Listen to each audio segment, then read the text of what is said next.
Brazen.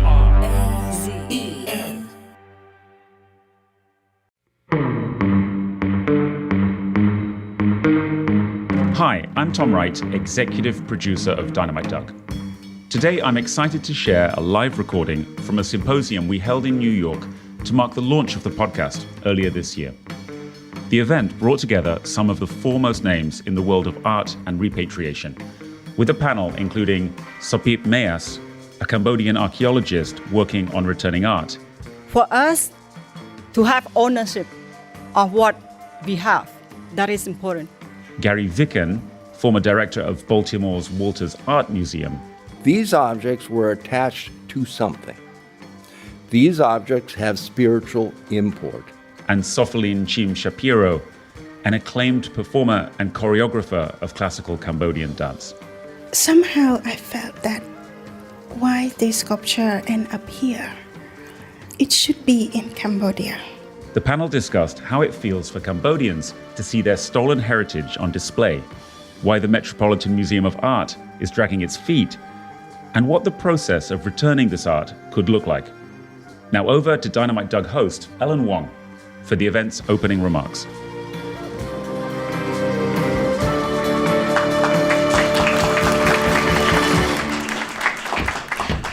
Hi, everyone. I'm Ellen Wong. I'm an actor and the host of the Dynamite Doug podcast. It's a story of an art heist, not just of one painting, a Renoir or a Monet, but of an entire nation, Cambodia, the country from which my parents escaped a genocide in the 1970s. Yesterday, I got a chance to meet with Sophiline Cheam Shapiro. She's right here on the panel, and you'll get to hear from her today as well. She's a famed Cambodian traditional dancer who began training as a child, and she's among the many Cambodians fighting for the return of statues and other precious items that have been looted from Cambodia over the past 50 years. Yesterday, she staged an unsanctioned performance in the Met in order to bring attention to the issue of stolen art in Cambodia. Dynamite Doug is about cultural theft and how Cambodians, like Sophiline, are trying to take back control of their narratives. Hello, everybody. I'm Tom Wright. I'm the co-founder of Project Brazen. Who was Douglas Latchford? He was a British collector who started in the 1950s in Thailand. And by the 1970s, he developed a system where he was really working with the Khmer Rouge generals, spiriting antiquities out of Cambodia into Thailand and selling them on the market, and many of them ending up in the Met, the British Museum, the Denver Museum, and private collections in America and Britain and elsewhere. We got super interested in it for a couple of reasons. One was, this story was happening now. You know, this isn't like the Elgin marbles or the Benin bronzes that were taken in the 1800s. This stuff was taken up until when Latchford died. He was still, if you look at the emails that we worked with for this, Latchford's emails, they're discovering things, getting dirt statues out in recent years. The other thing that really interested us was this wouldn't have worked without the enablers. A curator at the Met called Martin Lerner and an academic called Emma Bunker in Denver. And we were able to paint a picture of these characters as real people because Latchford recorded his telephone conversations. We also got hold of emails where it's just shocking how they talk about Cambodians, how they talk about what they're doing. We focus very squarely on a statue called the Harihara. The reason we focus on that is there is incredibly granular detail about how it was stolen and the way they came up with fake documents. And shockingly, to me at least, this is still in the Met, 4 years after Latchford was indicted. So to discuss these very thorny and interesting issues of what does art mean for the Cambodians, what's the future of Western museums, what should the Met do about this frankly terrible problem, we have an amazing panel here. We have Sophiline Cheam Shapiro, who needs no introduction. She's been learning to dance traditional Cambodian dance since a child in the Palace School in Cambodia. She's the winner of numerous awards, including the National Heritage Foundation, which is is that right? The National Heritage from the Endowment for the Art. Right, yeah. We have Jason Felch, who is an author of Chasing Aphrodite, which charts what happened to the Getty Museum in the 1980s. Gary Vikan, former director of the Walters Museum in Baltimore, and Sopheap Meas, who is a archaeologist, and she's working with the Cambodian government on a list of all the art that's been stolen from your country. And on video link is Brad Gordon, and he's an American lawyer who's appointed by the culture ministry there in Cambodia, also to work on the repatriation of art. So I'd like to start with you, please, and ask you, what does it feel like as a Cambodian when you see your statues in foreign settings like the Metropolitan Museum? Yeah. I think for a Cambodian, we know that the statue is built for a religious purpose. And it's built for the temple and for the people. So the statue is supposed to be at the temple, and then people come to pray. We believe that the statue is just like us as a Cambodian people. And we want to be complete, and we want to remain complete for the rest of our life. Let's see, I think no one of us want to be destroyed, cut the head, the arm, the foot, and then drag away from the home. And then after the remain of our body, we'll send away in a box with a new label, new information. We want to be at home. We want to be with our family. And when we see the statue, we feel us. We feel connection. So we don't see the difference between the statue and us.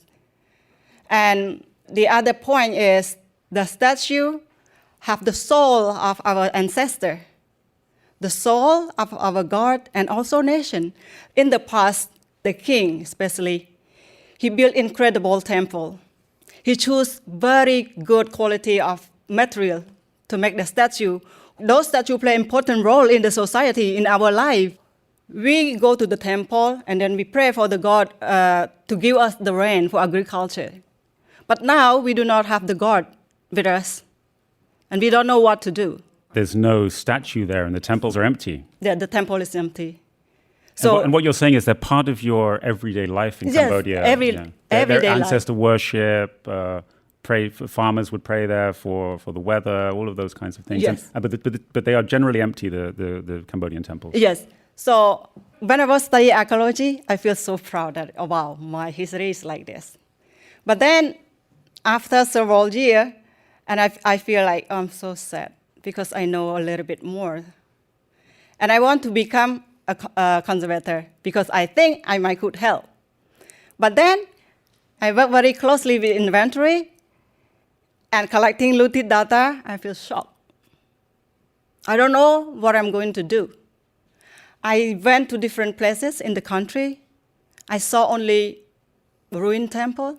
Not only the decorative element at the temple, but also in the middle of the temple, they remove the floor and then dig the ground to find the precious stone or some other jewelry inside that. So can you talk a little bit, Sophiline, about the role of the statues for an elite dancer like yourself? When you dance, like you did yesterday in the Met, how important is the statue for you? The dance used natures, adapted from natures like the seeds and stems and leaves and flowers and fruits. And we make language to a whole sets of movements, tell story to the gods. And that is our offerings to the statue. And we create the statue because we believe that the spirit of the god possess or dwell in the statue. And that's when the dancer, trained perfectly, would do their offering through the movement to the statue. And they do that for land fertility, for human fertility, and also to show gratitude when their wishes or their requests had been granted. It's connect us spiritually to our ancestors, and that is, I think, it's not superstition. It is a link between us today and to the past, and this link gives us a sense of a complete of present, past, and future. And that's how the dance had been performing. However, I grew up in a war zone. I was born in 1967, and at that time, Cambodia was a peaceful place. But then soon after that, even when I went to my elementary school, there's a bomb dropping somewhere nearby. And then I lived through the Khmer Rouge. I lost my dad and 2 brothers and grandmother and other family member. Of course, livelihood. But one thing I feel that the statue, when I grew up, I didn't perform in front of a statue. And also that the time I grew up, Cambodia was a socialist country. And therefore, to perform for a play ritual, perform for a god and things like that was not encouraged. But back to the question, I've been to museums in different parts of the U.S., and, in California, the Norton Simon Museum and others as well, the Asian Art Museum. Every time I see a Cambodian sculpture, I feel that, yes, it's been presented nicely, and I can't deny that the setting for this sculpture being presented nicely, and I thank you for that. But somehow I felt that why this sculpture end up here? And it should be in Cambodia. I feel that people like Larchwood sees the opportunity that we are vulnerable. And I speak this from a Cambodian citizen.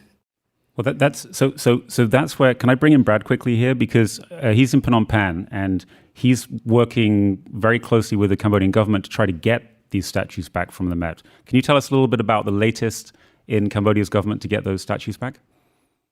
Look, there's more than 150 or so objects that are labeled as being from Cambodia, or we believe they're from Cambodia. And these objects, these cultural properties are sacred. They're living. I mean, they're to the Cambodian people, they represent their ancestors. And this collection is magnificent. It's incredible. And the Cambodian government has asked repeatedly for the Met to provide all the provenance information on the entire collection, because it's not just 30; it's many more that the Cambodians want back. And we, at the moment, priority, of course, anything linked to Latchford, to Spinks, to Weiner, and so on. The Met shouldn't be delaying anymore. Tomorrow morning, the Board of Trustees of the Metropolitan Museum, the most prominent museum in the world, should wake up and say, this is all wrong. We have unclean hands here. We know that this is all stolen. Cambodian statues. A number of the statues have come down in recent weeks. We want to know why. Where did they go? And the Harihara in particular is one of incredible interest to us because we have documents. We have a letter from 1974, an internal letter from Spinks that makes it clear that this Harihara came out of Cambodia in 1974 from the south of the country. And in that letter, it talks about Latchford. It talks about how they're going to, create fraudulent documents, how they're going to traffic this stolen statue out of Cambodia and abroad. And it's clear to us, and this was actually mentioned in the indictment against Douglas Latchford in 2019. It's so clear to us, this is stolen. Gary, I'd like to bring you in because you obviously have experience being a director of a museum for many years. You sort of wrote a confessional, Sacred and the Stolen, about some of the things you have, the pacts you have to make with the devil when you're a museum director. Can you try to get us inside the head of whoever at the Met is making these decisions about something like the Harihara? Why do museums sometimes seem so reactive with these issues? Well, they are reactive, I think, because the boundary between what's going on now and what could happen next is not clear. And so you enter Gallery 249, and the things that are Latchford or Latchford related are maybe, 40 items. And there's another 67 items, or whatever the number is, Bradley. And some of them go back to the 1920s. And so the Met wonders where their end is. And I can empathize with that. Meaning, how far back do you go? Yeah, how far back do you go? And the case you make is very powerful. And just rolling the tape back, I'm not responding specifically to a question you ask, but when you make a decision to acquire something, and let's put ourselves back in 1983, and that spectacular statue is now being offered to the Met at probably a fairly large price. I don't know what it was, upper. This statue was in 1977 was offered for $300,000, which is 1.8 million today. Yeah. So extremely. So it's a significant purchase, right? And so the director is there, the curator is there, and you know their names. And what was flawed at that moment, and what somebody should have said, was the obvious point that you make with passion and clarity, is these objects were attached to something. These objects have spiritual import. These objects come from a war zone. These are three red flags which, no matter how you play the game in the 1980s, puts them at the far end, and perhaps beyond the far end of what is acceptable. Even in the standards of the time. They were out of bounds in the 1980s. And somebody should have called them on that. This was really beyond what was then even normal. Well, Jason, you've written a lot about the 1980s, and he's written a wonderful book about the Getty Museum and the corruption there in the 80s, right? Why is there so much bad behavior in museums? Aren't these supposed to be the temples of you know? Yes, of Western Western culture. Yeah. The problem with Gary's setup, and Gary and I have talked about these issues before, is that I agree that it should have been outrageous in the 80s to acquire that object, but every museum in this country was acquiring objects like that in the 80s, forgive me, including Gary's museum. You'll have to be more specific in this case. In the 2000s and today, those type of objects continue to be acquired. And so it's fine to say, well, it should have been different, but it wasn't different, and it's not different now, and these type of objects are continuing to be acquired. Today, we're talking about Southeast Asian objects. A decade ago, we were talking about Mediterranean objects from Greek and Rome, and we were unraveling the trafficking networks, the Latchfords of Italy and Turkey and Greece. Let's talk about the golden coffin. So the golden coffin was taken from Egypt, stolen from Egypt, and the Met had to give it back only 2019, right? Right. So in 2017, the Met acquired a huge, beautiful golden sarcophagus that had never been seen before. That is the biggest red flag there is. Where has this thing been? They were told a story. They contacted the Egyptian government to see if the story was accurate. The Egyptian government did not give them the documents they wanted, and so they proceeded without them. And soon it was uncovered that golden sarcophagus had been stolen from Egypt, trafficked through a very prominent trafficking network through Europe, and was one of hundreds of objects passed through this network, and that are still to this day being unwound. So this is an ongoing problem. This is not a historical problem. This is a problem with museum culture today. So I just think that the Met's reluctance to give up the Harihara and to give up the dozens of other Latchford objects that are obviously stolen during a genocide by the Khmer Rouge, with the cooperation of Emma Bunker and Douglas Latchford and perhaps the Met curator, they're going to try to hold on to this stuff as long as they can, because existentially that is what museums do. I remember John Walsh, the former director of the Getty Museum, once said, an art history student asked him, what makes for a great curator? Is it knowledge of art history? Is it an aesthetic sense? And he said, no, it's none of those things. It's curatorial avarice. Oh, yes. Curatorial avarice. American museums have a culture of acquisition. That is their mission. And they're here to acquire other people's culture. And so to ask them to give it back is anathema to what these museums have done for centuries. Because they'll end up becoming empty. No, I don't think they will end up becoming empty. I'll tell you why. I was at the Natural History Museum of Utah last week. On loan from the Cambodian government is an object that the Met gave back to Cambodia in 2013 or 14, the kneeling attendant, one of the two kneeling attendants that used to frame the gallery that you were in yesterday. There used to be two kneeling attendants from Prasat Chen, the temple of Kokera, where the Duryodhana and some of these other objects came from. That is now on loan to a museum in the United States, totally legally. A statue stolen by Latchford, Yeah. donated to Martin Lerner at the Met, Yeah. returned in 2013 by Maxwell Hearn to Cambodia, and now back on loan to.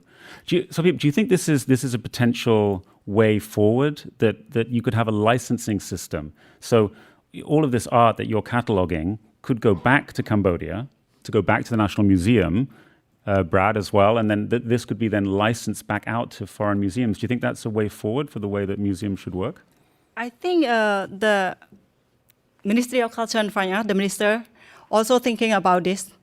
For us to have ownership of what we have, that is important. Of course, some other statues are important for the community, for the people, so we need them to be back home.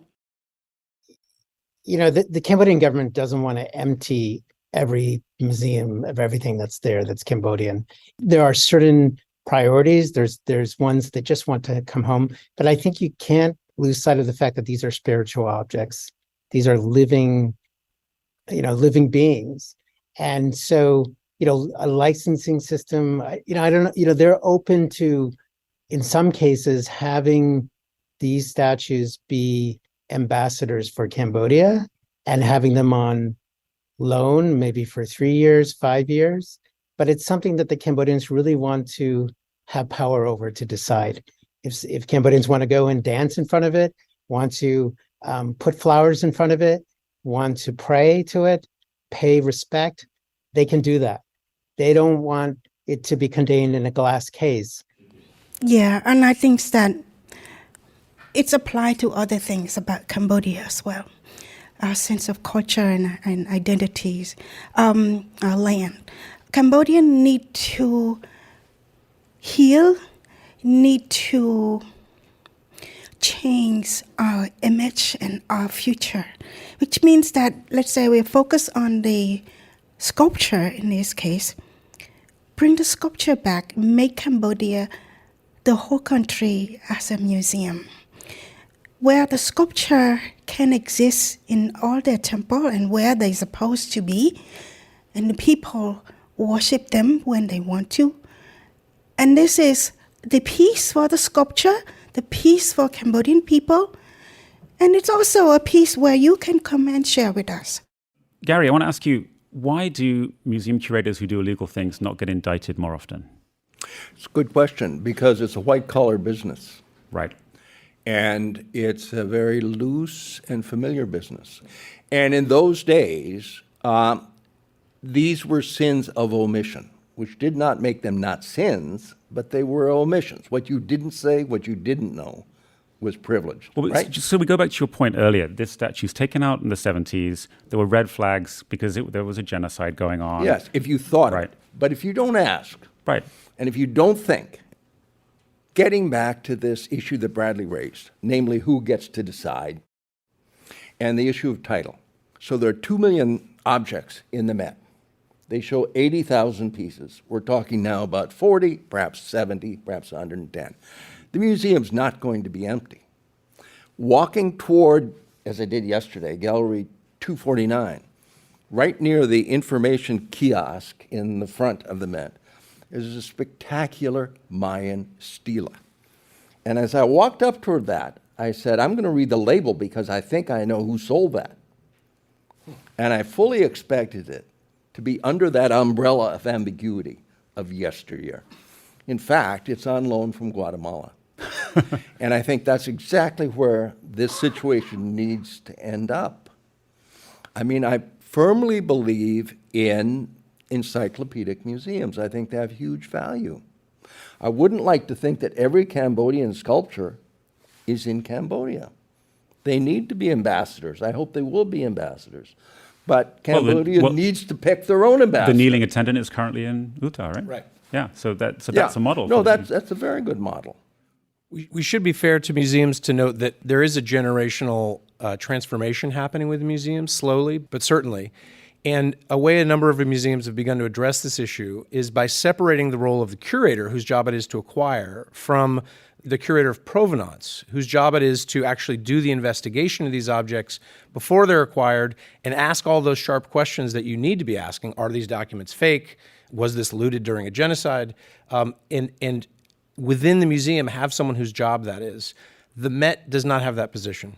That's almost like having a compliance person in a bank. Yeah, that's exactly it'll right. get And the shunted reason under you legal have and have no someone power. else do that is because the guy whose job it is to make a deal doesn't want to do the compliance.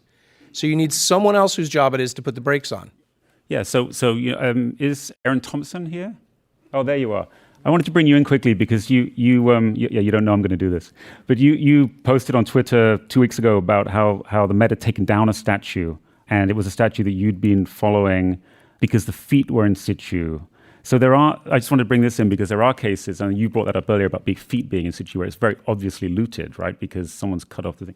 Just tell us a little bit about how you followed that statue, and then what do you think is happening at the Met? Because we should say they are taking statues down now, right? It's happening in real time now. Well, last summer I emailed Brad and invited myself to Cambodia, and he said, fine, I'll take you around. So we went to Koh Ker, and he's like, look, there's some feet, and that the statue to whom those feet belong is in the Met. So I cannot believe that. I still can't really believe that. It is very definitely true. They also talked to the man who dug it up, who looted it, and have proven it in a complete variety of ways, up, down, left, center, donated by a convicted smuggler, and yet it was still at the Met. And so because I go to the Met often, the last time I was there, I noticed, this statue is no longer on display. I took a little selfie of myself in front of the sticky parts on the wall where they had ripped off the label and tweeted that. And then the Times ended up asking the Met about it, and the Met spokespeople said, well, we've taken off display for further study. And I'm still like, further study of what? Do you want it to come alive and tell you that it's from Cambodia? It's very obvious to me. No, I mean, it's shocking. I mean, the indictment of Latchford was already 4 years ago. And so the fact that they came out with that statement to the New York Times saying, they always refer to dealers or something generic, but they're talking about Latchford, right? And they're saying suddenly something happened. And it's unclear what that could possibly be. Well, I think it is clear. It's clear that they're getting public attention. Or the Southern District of New York has started asking them to take them down. Ooh, I hope so. But it's true. I mean, last year, a similar thing happened. I went to Nepal and saw the bottom half of a wooden sculpture, the top half of which was in the Met. And I contacted the Met and said, look, I took all these measurements. Maybe you'd like to think about this. And they said, oh, no, we've known about this potential match for like 4 years. I'm like, my 2-year-old could do that. It's a 2-piece puzzle.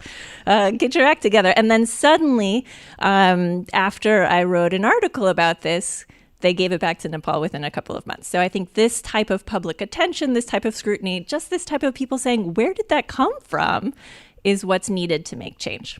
By the way, she has the best job title of anyone I've ever heard. She's a professor of art crime. Is that right? It's a cool job. I mean, I wanted to say just one thing. We talked about the way the Met behaved in the past, but, what is so troubling to me is the deception that they continue to practice today. I mean, they're telling the press they're in close dialogue with the Cambodian government. That's a lie. They're not in close dialogue. They've been silent for some time now, and they've been hostile to us when we request provenance information. They're not in close dialogue. They're going to come out on the wrong side of history on this, for sure. I wanted to point out the elephant in the room because it's an important part of the equation, and your central question is, why is the Met not giving these things back? And an important part of that is because people not on stage and that we haven't talked to yet, but who are in this room, include prosecutors with the Southern District of New York and federal agents with Homeland Security investigations. Those are the people who, since 2012, have been pursuing the return of these objects on behalf of Cambodia and the assets that Latchford illegally acquired in the sale of all these objects. And their investigation has been the one that is really driving this case, and there are hundreds of cases like this, to the to the front page of the newspapers and to your podcast and to all of our attention. And that work is extraordinary and does not always happen. The Met might want to blow off Brad forever, but they can't. And the reason they can't is because prosecutors at the Southern District of New York and Homeland Security agents aren't going to let them. They're not going to do it anyway. I mean, yeah, I would bet, anybody who wants to bet, that within 6 months, there will be an article, probably front page, lower right, New York Times, Tom Mashberg, will say the Met has, if you'd like to call it this, capitulated and come to some resolution. My disappointment, which I learned tonight and believe tonight, is that they are not in a dialogue now. That surprises me, because that has to happen. I think that because the investigation is so vast and so many people are working on it and helping us, I'd say to the Cambodians, 1 to 2 years from now, you might find the Metropolitan being one of your best friends. And they could change things tomorrow by coming clean, showing us all the provenance documents they have, letting the Cambodians choose what they want to have come home. Can I just make just one more, really powerful comment? I saw what happened yesterday with Sophiline when she went to the Met. She is a national hero of Cambodia. She is one of the most distinguished artists of Cambodia. She went and she did a ritual before a statue. She didn't damage anything. She just did what Cambodians would expect Cambodian people to do to respect their statue. And the Metropolitan Museum asked her to leave. They asked her to get out of the museum. They owe her an apology. And we would like to see that happen as part of this discussion of them returning stolen antiquities. Anything that's agreed to stay on loan, they make it clear that it's under ownership. And let's move forward in terms of collaboration and really creating a much more positive relationship and an honest one about the past and about the looting. That is a wonderful note on which to finish. Thank you, everybody, for joining us. Thank you to our distinguished panel for taking the time. It's fascinating.